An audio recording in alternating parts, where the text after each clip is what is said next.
जब हम बीमारी की बात करते हैं तो सबसे ज़्यादा जो समस्या आती है वो होती है हमारे जांच के खर्च की। जब हमारे जांच का खर्च ज़्यादा होता है तो हमारी समस्याएं और बढ़ती जाती है। एक मिडिल क्लास अफोर्ड नहीं कर पाता है। उन सभी के लिए डॉक्टर विनीता कोठारी ने एक ऐसा शुरुआत किया जिससे लोगों की जो समस्याएं थी वो कहीं ना कहीं अब कम हो गई हैं। सेंट्रल लैब की उन्होंने शुरुआत की जिसमें आपकी बीमारी की जांच बहुत कम पैसे में हो जाएगी और बहुत सारे सवालों के जवाब भी हम उनसे जानेंगे। उन्होंने कई ज़िंदगियों को संवारा है, तो चलिए उनसे बात करते हैं और जानते हैं कि उन्होंने इसकी शुरुआत कैसे की, सर्वाइकल कैंसर जो होते हैं उसके लक्षण क्या हैं। ऐसे कई सारे सवाल जो हैं आपके भी मन में होगा, तो चलिए उनसे बात करते हैं और जानते हैं इन सारे सवालों के जवाब। तो चलिए बात करते हैं।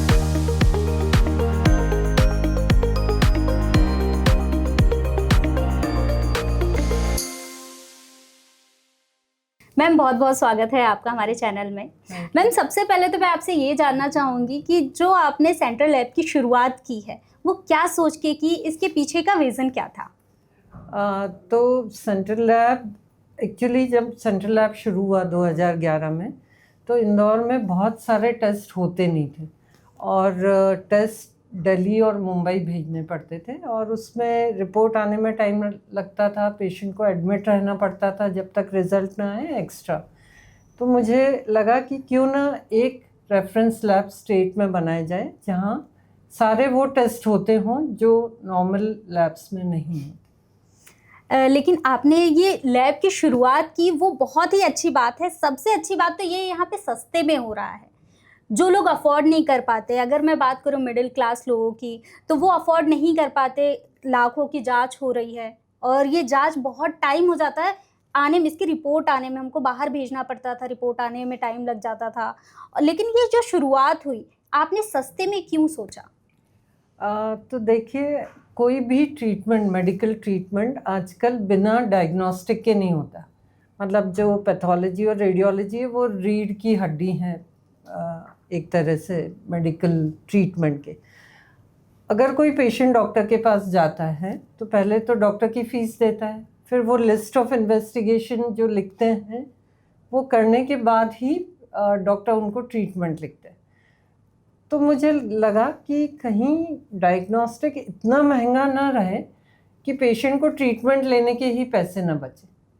तो यही थॉट से मैंने सोचा कि, और हमारे यहाँ काफ़ी चैरिटेबल सेंटर्स थे, जैसे एमवाई में कम में हो जाता था, गीता भवन हॉस्पिटल में हो जाता था, और काफ़ी कॉरपोरेट लैब्स थी। पर एक कॉरपोरेट लैब जो चैरिटेबल रेट ले ऐसा नहीं था, तो इसलिए मिडिल क्लास जनरली उसका यूज़ नहीं कर पाती थी। तो उसी उद्देश्य से मैंने एक अफोर्डेबल हाईएस्ट क्वालिटी लैब के बारे में सोचा और उसको फिर आपकी ये जो सोच थी बहुत सराहनीय है मैम। मैम जिस तरीके से आज के समय में युवाओं में हार्ट अटैक की समस्या बहुत ज़्यादा आ रही है, तो इसके पीछे का रीज़न क्या हो सकता है? तो हमने अभी इंदौर में 1 लाख युवाओं के हेल्थ स्क्रीनिंग किया और हमने पाया कि पहली बात तो लार्ज नंबर ऑफ स्टूडेंट्स जो हमने किए थे उन्होंने कहा कि उनकी नॉर्मल स्लीप पैटर्न नहीं, उनका रात भर जगना और इर्रेगुलर सोने की हैबिट्स, जो खाना वो खाते हैं वो भी अनहेल्दी जंक फूड या नॉट अ बैलेंस फूड। तो ये एक प्रॉब्लम हमको जब हमने क्वेश्चनर भरवाए सब स्टूडेंट से तो पाया। दूसरा, जब टेस्ट किए गए तो 30% युवा इंदौर के हाइपरटेंसिव निकले, मतलब उनका बीपी बढ़ा हुआ था जो उनको पता नहीं था। जब लिपिड प्रोफाइल किया गया तो बैड कोलेस्ट्रॉल 48% युवाओं का बढ़ा हुआ पाया गया। शुगर 3-4% युवाओं की बढ़ी हुई पाई गई। विटामिन डी 90% स्टूडेंट्स का लो पाया गया। विटामिन B12 लो पाया गया। तो इतनी सारी लाइफस्टाइल इंड्यूस्ड प्रॉब्लम्स जो युवाओं में हमने पाई, तो समझ में आया कि जिसको हम अचानक हुआ हार्ट अटैक बोलते हैं, हो सकता है उस युवा को कई सालों से हाइपरटेंशन था, डिसलिपिडीमिया था, क्योंकि हमारी लाइफस्टाइल इतनी अब बिगड़ चुकी है और सेडेंट्री इतने हो गए हैं हमारे युवा कि ये चीज़ें जो हमने कभी सुनी ही नहीं थी 2-3 दशक पहले, वो हम आए दिन खबर में पढ़ रहे हैं, यंग हार्ट अटैक्स। आपका एक इंटरव्यू सुन रही थी मैं, जिसमें आपने बोला था कि अभी कुंडली मैच नहीं करवाना चाहिए, आपको रक्त कुंडली मैच करवाना चाहिए। जी जी।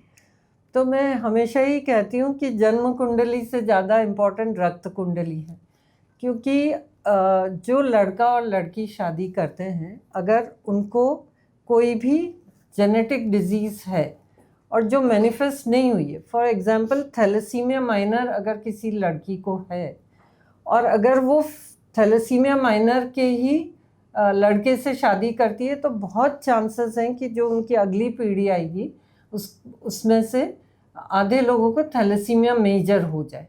और अगर थैलेसीमिया मेजर हो गया तो लाइफ थ्रेटनिंग है, पूरे ज़िंदगी ब्लड पर डिपेंडेंट है और बहुत सारे प्रॉब्लम्स हैं। तो क्यों ना आप जब शादी करते हैं उसके पहले ये जो कॉमन डिजीज़ हैं, जो मेल और फीमेल दोनों को माइनर हो सकती, अगर आपको मेजर है थैलेसीमिया तो या सिकल सेल मेजर है, तो आपको खुद को ही सिम्टम्स होंगे, आप एडमिट होंगे और आपको पता रहेगा और सामने वाले को भी पता रहेगा कि आपको बीमारी है। पर ये जो माइनर होते हैं, हेट्रोजाइगस जो होते हैं, वो सिम्टम्स नहीं आते, तो सामने वाले को भी नहीं पता पड़ता। आप मिलेंगे, आप जन्म कुंडली मिला लेंगे, वो मिल भी जाएगी, पर दोनों को नहीं पता है कि उनको ऐसी कोई प्रॉब्लम है।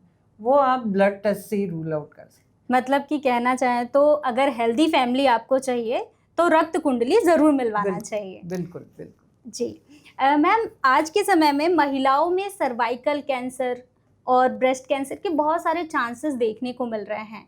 तो अभी जिस तरीके से ये चीज़ें बढ़ रही हैं, लोगों को कहीं ना कहीं पता नहीं होता और लास्ट स्टेज पे पहुंच जाते हैं, तो इसके क्या सिम्टम्स होते हैं, इसकी जांच कैसे क्या रहती है, इसके बारे में बताइए। तो देखिए, ये कोई भी कैंसर हो, अगर वो अर्ली स्टेज में डिटेक्ट हो गया तो वो क्योरेबल है, और जैसे वो एडवांस हो जाता है फिर उसमें पेशेंट की लाइफ को भी रिस्क बढ़ जाती है और काफ़ी बीमार रहते हैं।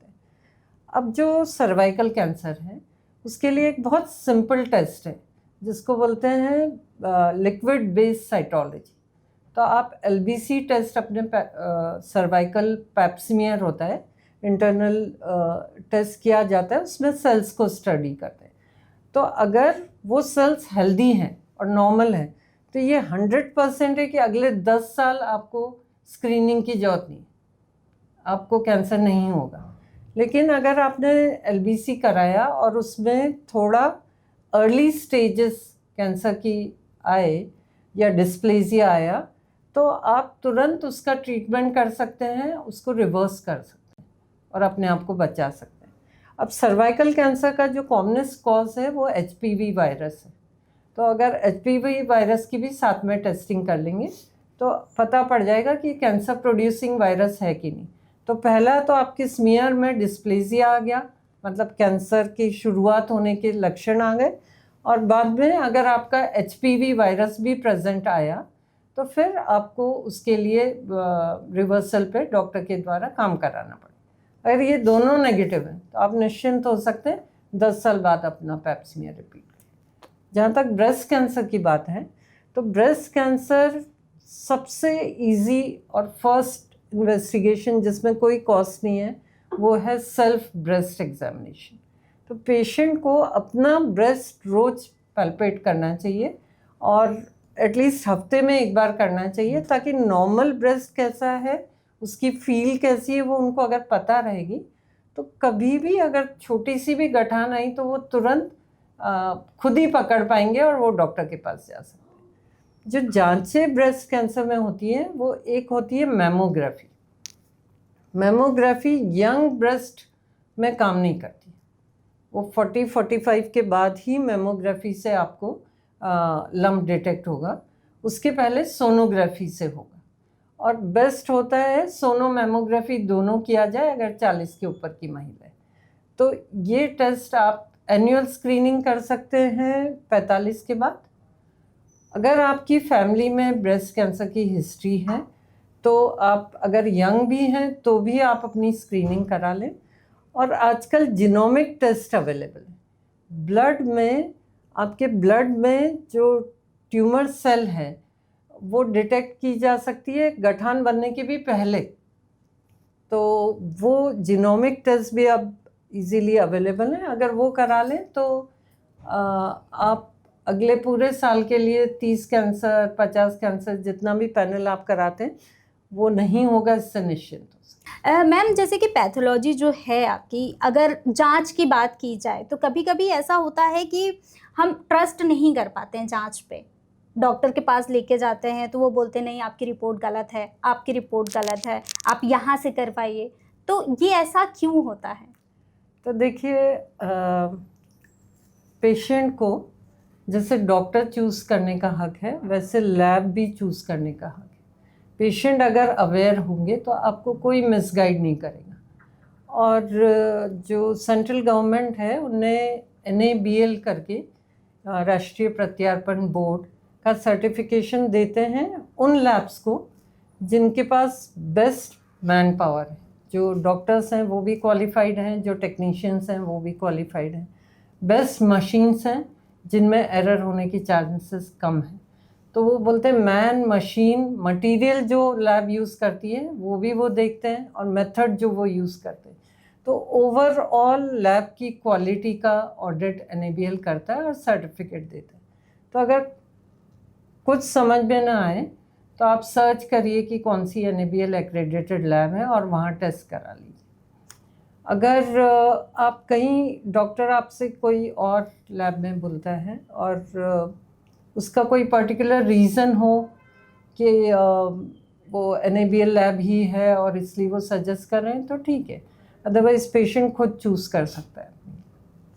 सर्वाइकल कैंसर और ब्रेस्ट कैंसर के लिए सरकार कौन कौन सी योजनाएं चला रही है और किस तरीके से लोगों को जागरूक किया जा सकता है? देखिए, कैंसर अवेयरनेस पे तो गवर्नमेंट बहुत काम कर रही है और सभी जगह पैप्समिया के कैंप्स लगते हैं। ग्रामीण एरिया में भी आशा कार्यकर्ता इकट्ठी करती हैं और फिर करते हैं, क्योंकि one of the main reason of cervical cancer is bad hygiene and multiple sexual partners.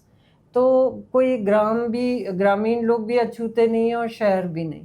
तो पैप्समिया के कैंप्स तो गवर्नमेंट रेगुलरली लगाती ही है। इसके अलावा कई संस्थाएं, कई NGOs हैं जो मैमोग्राफी भी बीच बीच में कैंप्स में करते हैं और कई गायनेकोलॉजिस्ट हैं जो जाके लोगों को ब्रेस्ट सेल्फ एग्जामिनेशन सिखाते हैं। तो ऐसी चलती रहती है, लेकिन महंगा भी बहुत है और हर जगह उपलब्ध कराना भी मुश्किल है। तो अगर पेशेंट ही अवेयर हो जाएं खुद की बॉडी के प्रति और कुछ प्रिकॉशंस ले तो कैंसर से बच सकते हैं। जिनके फैमिली में हिस्ट्री है उनको एक्स्ट्रा कॉशन रखने की ज़रूरत है। मेरा आखिरी सवाल मैम आपसे ये रहेगा कि पहले के समय में क्या होता था कि ये पैथोलॉजी नहीं होती थी, लैब नहीं होते थे, जांच नहीं हो पाती थी। जो वैद्य होते थे वो नाड़ी देख के ही बता देते थे कि आपको ये प्रॉब्लम है। तो ये कैसे होता था, इसके बारे में थोड़ा सा बताइए। तो ये मेरा सब्जेक्ट तो नहीं है, लेकिन जो आयुर्वेद में वो आपकी बात बिल्कुल सही है कि पहले क्लिनिकल जजमेंट और साइंस एंड सिम्टम्स देख के इवन मेडिकल के डॉक्टर्स काफ़ी कुछ जज करते थे और उसके हिसाब से ट्रीटमेंट देते। पर अब आयुर्वेद का डॉक्टर हो, होम्योपैथ का डॉक्टर हो या मेडिकल डॉक्टर हो, सभी इन्वेस्टिगेशन कराने के बाद अब ट्रीटमेंट देने लगे, क्योंकि एविडेंस बेस्ड मेडिसिन का ज़माना है कि अगर वो कुछ सोच रहे हैं कि ये है तो उसको प्रूव भी कर लो ऑब्जेक्टिवली। तो अब तो नाड़ी देख के बताने वाले भी कम हो गए हैं और बिना इन्वेस्टिगेशन या मिनिमम इन्वेस्टिगेशन लिख के ट्रीट करने वाले भी डॉक्टर्स कम हो गए हैं। थोड़ी सोसाइटी चेंज हो रही है, एविडेंस बेस्ड मेडिसिन की बात हो रही है, कोई रिस्क नहीं लेना चाहता। पेशेंट्स भी डॉक्टर से झगड़ा करते हैं अगर टेस्ट ना कराए तो। पहले ऑप्शन भी नहीं हुआ करते थे ना मैम। पहले ऑप्शन नहीं। बहुत बहुत धन्यवाद मैम इतनी सारी जानकारी देने के लिए। अगर आपको हमारी ये जानकारी पसंद आई हो तो हमारे वीडियो को शेयर करें, लाइक करें, सब्सक्राइब करें। धन्यवाद।